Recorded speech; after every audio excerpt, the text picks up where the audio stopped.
Barbershop conversation, guys. Feel free, hit the subscribe button. August 25th, 150 backpacks, free haircuts. Come out, man. Just come and hang out. It's going to be real intimate. Come out and hang out in Inglewood, California in the GS parking lot. GS Sports Bar and Lounge. Come out and hang out. We'll have a great time. Just going to chill for a couple hours. Give away backpacks as the kids come. 2, September 28th is the one you don't want to miss. All right, September 28th. We're going to have at least 200 to 300 people there. We're going to give back to the community.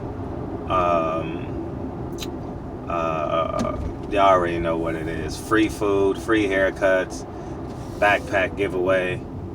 And they done closed off the streets. All this construction on Crenshaw, man. My heavens. Jeez. And I avoid Crenshaw. I done got 2 flat tires fucking with Crenshaw, man. They got these fucking metal plates. Man, 2 flat tires in the past 30 days. But anyways, man, as I digress, come on out, show up and show up. But what I want to talk about is I heard on Trill Boxing Talk, and I just want to expound on it just a little. I got to get off Crenshaw. I just want to expound on it a little bit more. They made reference to Deontay Wilder and his giving heart, and the fact that he gave Luis Ortiz a shot after he failed the drug test. Regardless of how you feel, it was a failed drug test, right? Heart medication or actual PEDs, right? And he gave him a second chance a few months later, March 3rd, because of his daughter. And they share a common interest in literally, figuratively, and financially fighting for their daughters. And 2,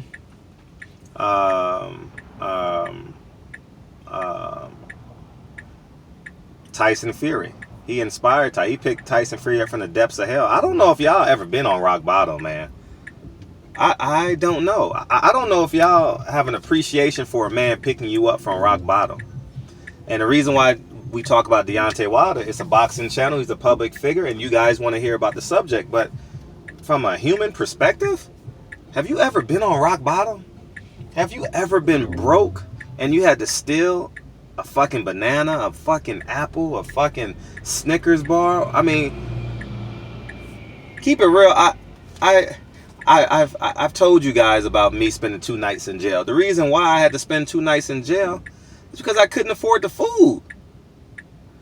I got caught for stealing necessities. I didn't get caught stealing bullshit. I was 19 years old with no money. 19, 20, however old I was, man. And I've been on rock bottom a few times. Been laid off. Bank account, checking system. I don't know if you guys ever been in the checking system before. Writing bad checks. Because I had, man, for food. I never wrote a bad check to like, for a lick or anything like that. I need it for necessities. You know what I mean? And I had to wait 1 year, 2 years to get back in the checking system, man. Man, rock bottom is a humbling position. And I've been there more than my fair share of time. I'm not claiming to be no fucking superhero or nothing like that, but I remember the people who gave me words of encouragement when I was in those moments. I'll never forget them. Never, ever will I forget them. And I think people like Deontay Wilder is amazing. And that's probably his version of obviously doing the right thing, but maybe repaying the people that inspired him. You know, I would agree from my perspective, one of the biggest reasons why I do what I do in terms of community building is because I've had nothing before. Now I got a little bit of something, and I don't want to be the only person at the dinner table. Ah, man, that shit is for the bird. Who the fuck want to go to who the fuck want to spend Thanksgiving by themselves? Man, that shit's for the birds, man. I ain't, you know what I mean? I just wish that that there would be a level, and people gonna call me pro Deontay Wilder fanboy. I'm proud of it. At the end of the day, I'm proud of it, man. He represents well, and you know, it is what it is, man. I think Deontay Wilder is a superhero. You know what I mean? Y'all can take it out of context if you want, but I'm talking about a real life superhero. Like, you know what I mean? Fuck this fictional Marvel shit. A fucking superhero. Motherfucker became a bronze medalist in 18 months. Come on, man. Who does that shit? Who does that shit? Who becomes the third best fighter in the world in 18 months? Where they do that at? Where they make them dudes at? You know what I mean? So at the end of the day, man, the things that he's actually accomplishing and doing should be celebrated on so many different levels, and he's gonna get his just due. You know what I mean? Obviously now, I've been on this for a minute. I say fuck Tyson Fury. Fuck him.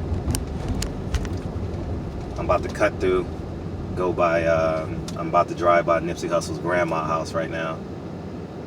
59th and 5th Ave. I'm on 59th and 4th Ave right now.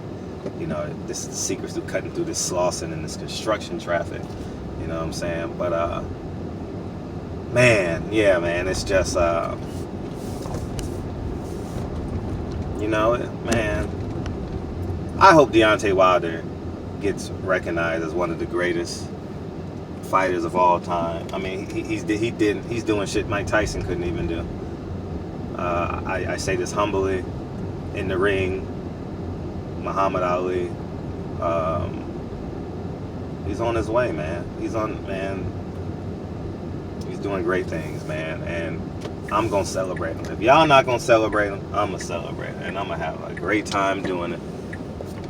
You know what I'm saying? So, you know what I mean? Celebrate the dude, man. So anyways, man, I was touched when he said that, when Trill Boxing Talk was talking about that, because it deserves to be celebrated. You know what I mean? He should be grateful and thankful at the end of the day. It's like the man that taught me this property shit. You know what I mean? I'm forever indebted to him. Man, I'll be working right now. I'll probably be working at ESPN right now. Fucked up. You know what I'm saying? I don't want to work for nobody. I probably would have had to put food on my dinner on the table, man. You know what I mean? You got to be a man every day of the month, not just when it's convenient and when it's easy. You know what I'm saying? So I've been at rock bottom. To say all that, I've been at rock bottom so many times, man. Thank God I never had no codependence like drugs and alcohol and like gambling and stuff like that. I'm really grateful and thankful that I've never really had those. But you know what I mean? I've been at rock bottom, and I'm always thankful to the men and women that stayed true. You know what I mean? That called me and said, "You gonna be all right. We gonna be all right." You know, Grandma, come on, baby, you can do it. You gonna be all right, baby. So, anyways, man, barbershop conversations, man. Shout out to Deontay Wilder, man, and his boy Chris, man. And thank you to Deontay Wilder for always like being real, man. Like, I never told you guys this story. It just happened fairly recently. Coincidentally, I'm gonna tell you how cool Deontay Wilder is. I was with the Boxing Voice. Let's see, the Boxing Voice, and we were at an event, right? We were at a late night event, nothing big, nothing fancy, just an event, right? And I'm looking for this property now, so I gotta make a U-turn. Go ahead, bro. And so I'm about to leave. And I'm about to do what I do. It's about 2 or 3, maybe 4 o'clock in the morning. It was a night where I met what's the guy's name? Michael Vick and all of them, right? We're at an event, hanging out, talking, and it's getting late. Deontay Wilder is ready to leave, and I was like, man, I'm gone. Me and Danny from the Boxing Voice was about to leave. I'm about to give him a ride back to the hotel, right? And I hear this dude, someone yell, "Fred!" I'm like, huh? It's Deontay Wilder. He said, "Fred, you going back to the hotel?" I'm like, "Yeah, I'll give you a ride." No, I mean, I was just the fact that he had to. I mean, trust comes in many different ways, but the fact that he even thought to say, "Fred," I was like, All right, cool. I mean, I love Deontay Wilder. You know what I mean? And it has nothing to do with him reciprocating it. I love him from a spiritual perspective. You know what I mean? And I was real humbled, and we just talking shit. We talking shit in the car a little bit. Me, Chris, and Danny, and Deontay, man. So I mean, that's just who the man is, man. Man, what you get is what you see. Y'all better get on this Deontay Wilder train, man. Just from a human perspective, y'all got to get on this Deontay Wilder train, man. Get on. I mean, y'all need to start fucking with him heavy. Y'all need to buy the pay-per-views on 2 cable networks. You know what I'm saying? You can't make the fight, man. Man, I want Deontay Wilder's next fight. I hope it's in a city where we can do it. Vegas is a hard city to do it if they fight in Vegas, you know what I mean? But I would love to put on a huge event for Deontay Wilder, man, just because he's just a good guy. Just a good guy. Genuine guy. See, here's the catch when people talk about good guy. They think of perfection. They think, you think he walks on water. I don't think he walks on water. I believe his intentions are great. And that's all you can ask for. You know what I mean? Think about your mother's and father's intentions, right? You know? Percentages say over 50% of marriages end in divorce. So I'm talking about 52% of y'all, mother and father didn't make it to the finish line, right? But you still got a level of respect, right? Mommy cheated, dad cheated, dad is codependent on drugs, mom is codependent on drugs. It just didn't work out, or it just didn't work out. I don't know what the problem is, but you still got a level of respect for mom and dad. You know what I mean? So at the end of the day, man, y'all start appreciating this shit, man.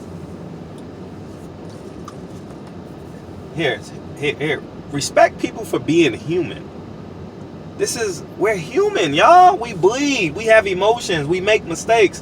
We're not perfect. You understand what I'm saying? So, man, anyways, man, barbershop conversations, man. I'm having the darnest time finding a building, man. This is just killing me. And if I don't find a building, I got to pay these taxes.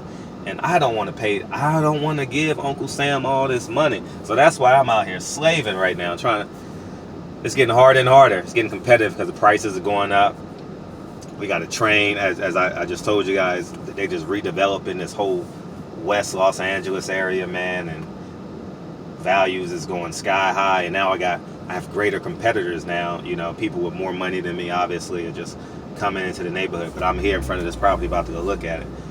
And the sad thing is, like, to even be considered now, you got to put a full price offer, and you can't even negotiate. Like, man, you think I can get, like, say the property is $700,000, right? You can't even put in a $630 offer, a $620 offer. They don't even respect it because they know this fucking Korean is gonna come, or this white man or this developer is gonna come and just buy it because it's a good price in comparison to the real West Side. So, anyways, man, I better put some respect on Deontay Wilder's name, man.